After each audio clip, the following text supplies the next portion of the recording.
If you think item one of the franchise disclosure document is just a boring corporate bio, I have some bad news for you. Item one is not the About Us page on the corporate website. It is not the brand story. It is not, we started in a garage with a dream and a dog named Buddy. Item one is where the franchisor is legally required to tell you who they really are and sometimes who they don't want you to notice. Welcome to Beyond the Binder.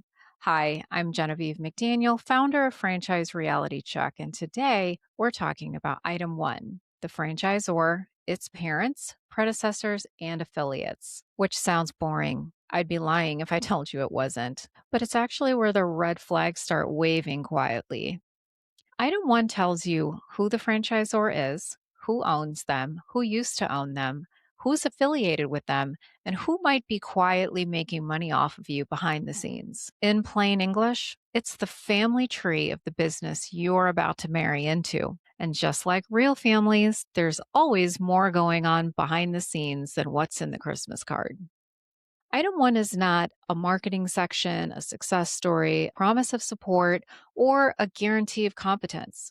It's not going to tell you how great they are, how supportive they're going to be, or whether they actually know what the hell they're doing. It's going to tell you who they are legally, structurally, and on paper, which is far more important than how good the logo looks. Here's why item one is a big deal. Because when things go wrong, and in franchising, sometimes they do, you don't sue a brand. You sue the legal entity. And if you don't understand who owns that entity, who controls it, and how many shells are nested inside, you may not even know who you're actually in business with. And that's not a minor detail. That's the relationship.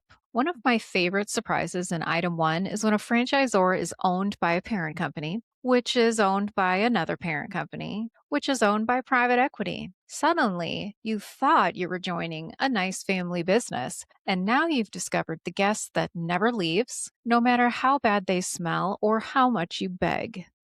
That doesn't automatically mean it's bad, but it absolutely changes the incentives, the exit strategies, the pressure to grow, and how patient the franchisor will be when your numbers don't look pretty anymore. Private equity doesn't invest for vibes. They invest for returns, and that matters when you're the one paying royalties. Item one also tells you about predecessors, which is corporate speak for the business existed before under another name. Sometimes that's fine. Sometimes it's a rebrand. And sometimes it's a strategic disappearing act. If a franchisor shut down, restructured, or relaunched, you want to know why, when, and what changed, because a new logo isn't going to fix old problems. Affiliates are where franchising gets fun. Affiliates are companies related to the franchisor that often sell you supplies, own the real estate, provide required services, or collect fees you didn't expect to pay.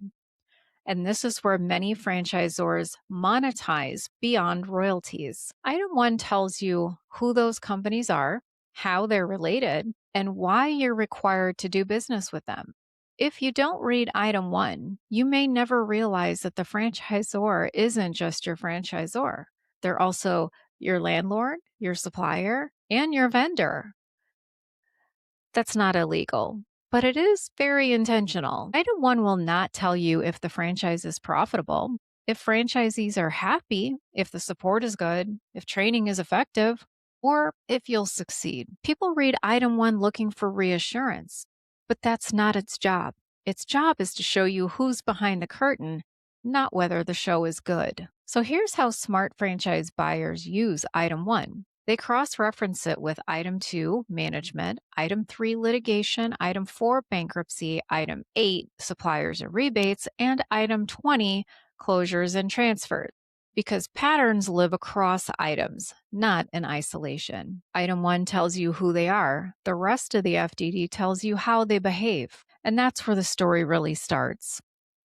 With all that said, there are some common mistakes that franchise buyers make with item one. Mistake number one, skipping it because it looks boring. Mistake number two, assuming big brand equals stability. Number three, not noticing ownership changes. Number four, ignoring affiliates. And number five, thinking corporate structure doesn't affect them. It does every single time. So before you fall in love with the brand, the food, the product, the model, the community, you need to understand who's actually on the other side of your contract. Because once you sign, you're not in a relationship with a logo. You're in a relationship with a legal entity that has its own incentives, priorities, and exit plans. And guess what?